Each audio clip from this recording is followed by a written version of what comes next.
నమస్తే. ఇన్నాళ్ళు నన్ను సపోర్ట్ చేస్తూ, ఎంకరేజ్ చేస్తూ మీ ప్రేమని నాకు అందిస్తున్న ప్రతి ఒక్కరికి కృతజ్ఞతలు. అలాగే ఈ వీడియో కూడా ఖచ్చితంగా మీకు ఉపయోగపడుతుంది. లైక్, షేర్ అండ్ సబ్స్క్రైబ్ చేసి మీ సపోర్ట్‌ని నాకు అందించండి. అలాగే ఈ వీడియో పట్ల మీకున్న అభిప్రాయాన్ని కామెంట్ సెక్షన్‌లో కామెంట్ చేసి తెలియజేయండి. ఇప్పుడు వీడియోని చూద్దాం. నమస్తే, వెల్కమ్ టు అవర్ ఛానల్. నేను పద్మిని. ప్రస్తుతంతో పాటు ప్రముఖ ఆధ్యాత్మికవేత్త, వాస్తు జ్యోతిష పండితులు, లలిత ఉపాసకులు, వాస్తు జ్యోతిష శిక్షణ నిపుణులు బ్రహ్మశ్రీ నానాజీ పట్నాయక్ గారు మనతో పాటు ఉన్నారు. మాట్లాడదాం. సార్ నమస్తే. సార్ శ్రీమాత్రే నమః. సార్, ఒక యాంకర్ లా కాకుండా ఒక కామన్ మ్యాన్ లాగా, కామన్ పర్సన్ లాగా మాట్లాడమంటారా? ఎందుకు వచ్చిన గ్రహణాలు, ఎందుకు వస్తున్నాయి, ఎందుకు వచ్చిన యూట్యూబ్, ఏమిటి మాకి మమ్మల్ని ఇలా భయభ్రాంతులకు గురి చేయటం అని సామాన్యులు అనుకునేటటువంటి పరిస్థితుల్లోనే ఉన్నాము. మనకి కనిపించని, మనకి లేనటువంటి ఒక వలయాకార సూర్యగ్రహణం ఏర్పడుతోంది ఎక్కడో అర్జెంటీనా అండ్ చిలీ ఇలాంటి ప్రదేశాలలో, అంటే సౌత్ అమెరికా అక్కడ మాత్రమే ఉంది, మనకి లేదు మహాప్రభో అని మొన్న చంద్రగ్రహణం అప్పుడు మీరు మన వాళ్ళందరూ కూడా చెప్పారు, మీరు కూడా చెప్పారు. ఇప్పుడు మళ్ళీ తమాషా, నేను ఎక్స్పెక్ట్ చేసినట్టే సూర్యగ్రహణానికి కూడా ఇదే తమాషా వచ్చేసింది. ఉన్నది ఒకటే సూర్యుడు, ఒకటే చంద్రుడు, సో ఆబ్వియస్ గా ఆయనకు పవర్ లేదు. ఇట్లా ఇల్లాజికల్ లాజిక్స్ ని తీసుకొని వస్తున్నారు. What is your opinion sir? ఇంకా అంతమే అని కూడా రాసేస్తున్నారు కొంతమంది. మనం ఒకటి చెప్తే అక్కడ ఇంకోటి రాసేస్తుంటారు. మీరు రాయకండి నాయన. అంటే ఏం లేదండి, ఇక్కడ ఫస్ట్ ఆఫ్ ఆల్ ఏంటంటే మనస్కారకుడు, ఆత్మకారకుడు ఒకే దీంట్లోకి వచ్చినప్పుడు మహర్షి మనకు చెప్పినటువంటి విషయం ఏంటంటే, నాన్న నువ్వు జపం చేసుకో, అమ్మవారి ఆరాధన, లేకపోతే నీకు విష్ణు అయితే విష్ణువనం, ఒక బీజాక్షరం అని చెయ్యి. దీనివల్ల ఏం జరుగుతుందంటే ఆత్మకి మరియు మనసుకి ఒక ఏదైతే నీకు నెగటివ్గా పూర్వజన్మ నుంచి వస్తున్నటువంటిది ఏదైతే ఉందో, కర్మ ఏదైతే ఉందో అది తొలగిపోవడానికి ఒక సమయం. అది నీ పూర్వజన్మ కర్మలు ఏవైతే ఉన్నాయో గ్రహణ సమయంలో చేసే దాని ద్వారా తొలగుతాయి పర్టికులర్గా. ఎందుకంటే అది 1000 సార్లు దాని ప్రభావం ఎక్కువగా ఉంటుంది. ఫస్ట్ మనం అది అర్థం చేసుకోవాలి. మీరు ఇందాక అన్నట్టుగా ఇది ఇండియాలో లేదు, రాత్రి 9:13 అప్పుడు వస్తుంది. ఎప్పుడైనా ఒకటే గుర్తుపెట్టుకోండి, ఇండియాలో ఉందా లేదని ఎలా నిర్ధారించుకోవాలంటే పగటిపూట కాకుండా రాత్రిపూట సూర్యగ్రహణం వస్తే ఇండియాలో ఉండదు, రాత్రిపూట కాకుండా పగటిపూట కానీ చంద్రగ్రహణం వస్తే కూడా ఇండియాలో ఉండదు, కనబడదు కాబట్టి. అయితే ఇక్కడ చాలా మందికి సందేహం ఏంటంటే, మరి ఇక్కడ కనబడదు కదా, ఇక్కడ నేను జపం చేసుకుంటే ఫలితం వస్తుందా, మరి ఇక్కడ కనబడదు కదా, ఇది రాశి మీద ప్రభావం ఉంటుందా అంటే, నేను ఒక చిన్న లాజిక్ చెప్తాను. ఇప్పుడు చంద్రుడు ఎవరికైనా జాతకంలో పాడయ్యాడు అనుకోండి అమ్మా, చంద్రుడు పాడయ్యాడు, ఏమవుతుంది, వాళ్ళ మానసిక స్థితి బాగోదు. రవి పాడయ్యాడు, తండ్రితో ఉండే రిలేషన్ బాగోదు, పితృదోషం అంటాం. ఇప్పుడు చంద్రుడు మనకి పగటిపూట కనబడ్డు, రాత్రిపూటే కనిపిస్తాడు, కానీ పగలు పుట్టిన వాడికి కూడా చంద్రుడు పాడైతే వాడికి ఇబ్బంది వస్తుంది. ఇక్కడ లేడు చంద్రుడు, అమెరికాలో కనిపిస్తున్నాడు, కానీ ఇక్కడ మనకి ఇబ్బంది వస్తుందా, పుట్టిన వాడికి వస్తుందా లేదా, వాడి జీవితాంతం ఉంటుంది. అదే విధంగా రాత్రిపూట పుట్టిన వాడికి కూడా రవి పాడైతే వాడికి ఇబ్బంది వస్తుంది, అవునా? మరి కనబట్టం లేదు కదండి, ఆ సమయంలో ఆ రవి లేడు కదా, వీడు పుట్టినప్పుడు రవి పాడైనా ఎందుకు వీడికి ఇబ్బంది వస్తుంది అంటే, ఇదేంటంటే ఒకటి గ్రహణం పట్టిన దేశాల్లో కాలమానం పరంగా జరిగేటువంటి ఫలితాలు వేరు, లగ్నం నుంచి రాశిరీత్యా తీసుకోవాల్సిన జాగ్రత్తలు వేరు. ఈ రెండు డిఫరెంట్ కాన్సెప్ట్స్. ఇవన్నీ క్లబ్ చేయకూడదు. మీరు గ్రహణానికి సంబంధించినవి ఏవైతే ఉంటాయో వాటికి సంబంధించినటువంటి ఏవైతే జాగ్రత్తలు తీసుకోవాలి, వాటికి పెద్దగా భయపడాల్సిన పని లేదు. మీరు ఇండియాలో ఉండవాలి, బయట దేశాల్లో ఉండే వాళ్ళు జాగ్రత్తలు తీసుకోవాలి, 40 days తీసుకోవాలి జాగ్రత్తలు. ఇప్పుడు ప్రవాసాంధ్రులకి ఇది ఉంది కాబట్టి, ఇందాక మనం అనుకున్నట్టుగా అమెరికా లాంటి దేశాల్లో కనపడుతుంది కాబట్టి, అక్కడ మరి ఏ రాసుల వాళ్ళకి ఇంపాక్ట్, ఇక్కడ కాదు అక్కడ వాళ్ళకి గుర్తుపెట్టుకోండి. ఇందులో మంచి ఉంటుంది, జాగ్రత్తలు. ఇప్పుడు మంచి ఏ రాసుల వారికి చెప్తా ఫస్ట్ నేను. మంచి వేటికి అంటే మేషానికి 6వ స్థానంలో గ్రహణం చాలా మంచిది, కాంపిటేటివ్ రిలేటెడ్ వాటిలో సక్సెస్ అవుతారు. ఒకటి. కర్కాటకానికి కూడా మంచిది, 3వ స్థానంలో గ్రహణం అంటే ఏమిటి, ప్రయత్నాలు సక్సెస్ అవుతాయి. పాపస్థానాలకి మంచిది అని అంటున్నారు. అంటే 6-3 అంటే మేషానికి, కర్కాటకానికి. ఇంకేం సార్ కర్కాటకానికి ఇంకేం మంచిది? ప్రయత్నాలు సక్సెస్ అవుతాయి. ఇంతకుముందు గతంలో మిస్కమ్యూనికేషన్స్ అయినా కొంత క్లియర్ అవుతాయి. పౌరుష పరాక్రమాలు తో మీరు ఏదైతే పరాక్రమంగా చేస్తారో సక్సెస్ అవుతుంది. ఇవి అదే విధంగా ఏదైనా అమ్ముదాం అనుకుంటున్నారు, గతంలో అమ్మి లాభం తెచ్చుకోవాలనుకుంటున్నారు, ఒక ల్యాండ్ ఎప్పటి నుంచో వెళ్ళిపోవట్లేదు, కానీ ఇది అమ్మి లాభం తెచ్చుకోవడానికి పనికి వస్తుంది. అండ్ నెక్స్ట్ వృచ్చికం వారికి లాభస్థానంలో అన్ని రకాల లాభాలు. అయితే ఇక్కడ ఏమవుతుందంటే కొన్నిసార్లు అన్ని రకాల లాభాలు అన్నారు కదా, నేను వెళ్ళి షేర్ మార్కెట్లో పెడతాను, లేకపోతే ఏదో క్రిప్టో కరెన్సీ అన్నాను దాంట్లో పెట్టేస్తాను, లేకపోతే వెళ్ళి గుర్రం పందాలు ఆడతాను లాభం వస్తుంది అనుకున్నారంటే అలాంటివి రావు, గుర్తుపెట్టుకోండి. అలాగే ధనస్సు వృచ్చికానికి ధనస్సుకి కూడా, ధనస్సుకి కూడా కెరియర్ పరంగా బాగుంటుంది. ధనస్సు వారికి, ఈ 4 రాసుల వారికి చాలా బాగుంటుంది. కుంభం వారికి న్యూట్రల్ గా ఉంటుంది, అటు ఇటు కాకుండా ఉంటుంది. రైట్. మరి జాగ్రత్తలు ఏ రాశులు వాళ్ళు తీసుకోవాలి, ఏ లగ్నం వారు, లగ్నం అయినా రాశి అయినా గుర్తుపెట్టుకోండి. పర్టికులర్ గా చూసుకుంటే కన్యా, ఎందుకంటే కన్యా రాశిలోనే గ్రహణం పడుతుంది కాబట్టి వాళ్ళు జాగ్రత్త తీసుకోవాలి. ఎలాంటిది అంటే ఇక్కడ ఏదో నాకేదో అవమానం జరుగుతుంది, నాకేదో పరువు పోతుంది అనేటువంటి దీంట్లో తప్పిదాలు చేస్తారు వీళ్ళు కన్యావారు. ఎందుకంటే రవి కదా, రవి కీర్తికి కారకుడు కదా, అందుకని అట్లాంటి థాట్స్ వస్తూ ఉంటాయి. నన్ను ఏదో అవమానపరిచారు అందుకే నేను ఇట్లా బాధపడుతాను అంటుంటాడు. ఒక రకమైన వైరాగ్యంలోకి వెళ్ళిపోతారు ఈ గ్రహణం వల్ల. ఇది అక్కడ ఉండేవాళ్ళు, ఇక్కడ ఉండేవాళ్ళకి కాదు. అలాగే మకరం వారు లాంగ్ జర్నీస్, బ్యాంక్ ట్రాన్సాక్షన్స్ విషయంలో జాగ్రత్తగా ఉండాలి మకరం వారు. వృషభం వారు సంతానం విషయంలో జాగ్రత్తగా ఉండాలి. ఇప్పుడు బయట దేశాల్లో ఉన్నారు, గర్భవతి, జాగ్రత్తగా రెస్ట్ తీసుకోవాలి. అంతేగాని దీన్ని మూఢనమ్మకం అనుకోకూడదు. నాకు అర్థం కాని విషయం ఏంటంటే, రెస్ట్ తీసుకోమంటే మూఢనమ్మకం ఎందుకంటారు నాకు అర్థం కాదు. అప్పుడే తినేలా ఆ 4 గంటలు తినకుండా కదా, మరి రెస్ట్ మూఢనమ్మకం ఎందుకు మారుస్తున్నారు అసలు వీళ్ళు? ఇప్పుడు ఒక ఫ్యాక్టరీ ఉందమ్మా, అందులో చేసే ఒక కార్మికుడికి హెల్త్ కొంచెం బాగాలేదు అనుకుంటే, బాబు నువ్వు రెస్ట్ తీసుకుంటే నువ్వు నన్ను మూఢనమ్మకమా, వీళ్ళందరితో కలిపి పని చేయొద్దా అంటావా? అనగా రెస్ట్ తీసుకోమంటున్నాడు. అలాగే నేను చాలాసార్లు ఇట్లాగే ఒకసారి ఏదో వాస్తుకి వెళ్ళినప్పుడు కూడా, అమ్మా మీరు ఈ 5 days కొంచెం రెస్ట్ తీసుకోండి అమ్మా కూర్చోనంటే, ఏంటి గురువు గారు మీరు కూడా ఇట్లా మూఢనమ్మకం? నేను అలా కాదమ్మా, రెస్ట్ తీసుకోమంటే మీరు ఎందుకు మూఢనమ్మకం అనుకుంటున్నారు, నాకు అర్థం కావట్లేదన్నా.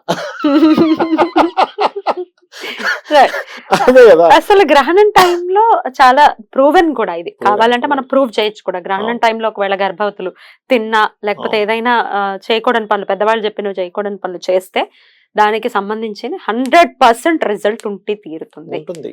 We can prove it. ఒక్క 2-3 గంటల సేపు శుభ్రంగా నిద్రపో.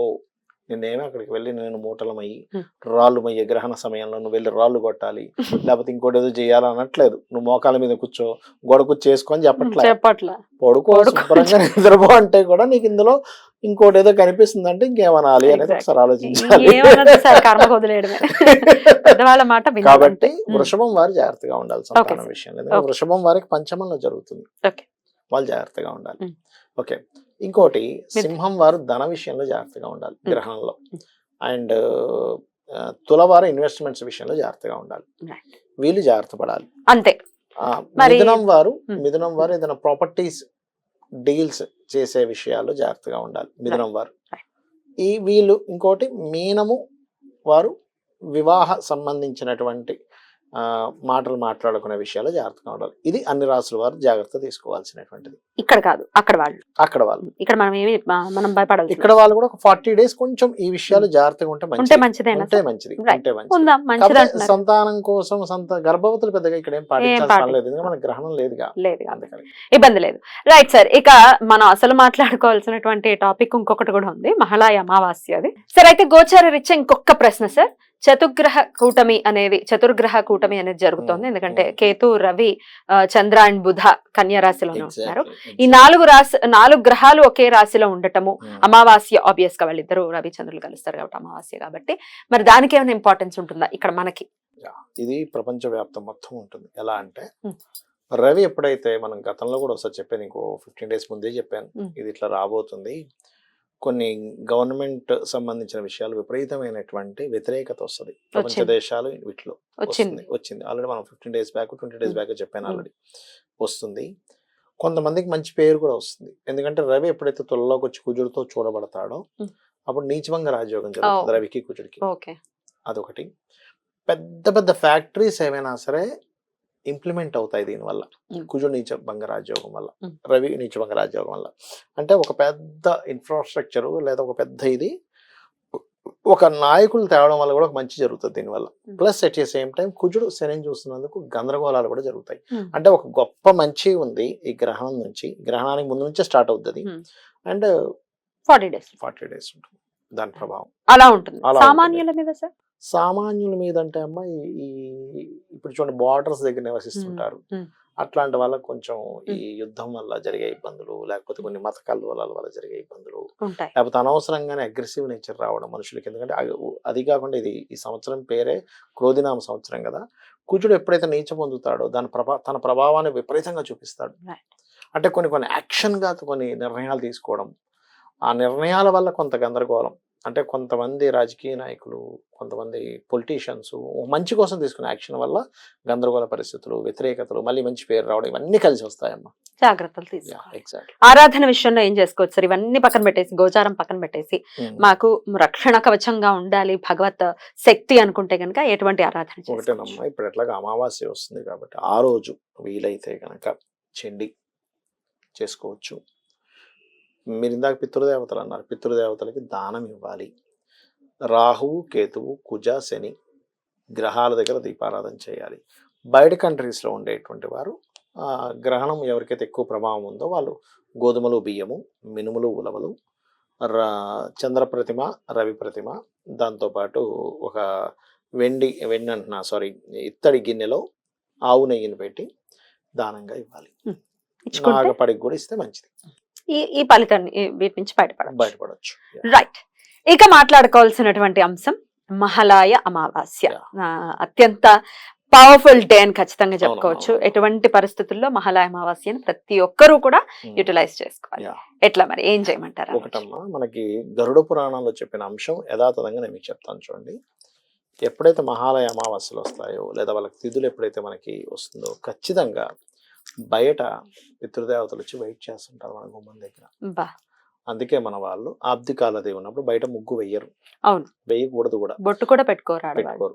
ఆ రోజు ముగ్గు గనక వేసినట్లయితే దేవత ఆరాధన జరుగుతుందని అర్థం. ముగ్గు వేయకపోతే పితృదేవత ఆరాధన జరుగుతుందని అర్థం అనమాట ఆ రోజు. సో అందుకని ముగ్గు వెయ్యరు. ఆ ఒక్కరోజు మాత్రమే. ప్రతిరోజు కాదు, ఆ ఒక్కరోజు మాత్రమే. ఏ రోజైతే ఆబ్దికం చేస్తామో ఆ రోజు.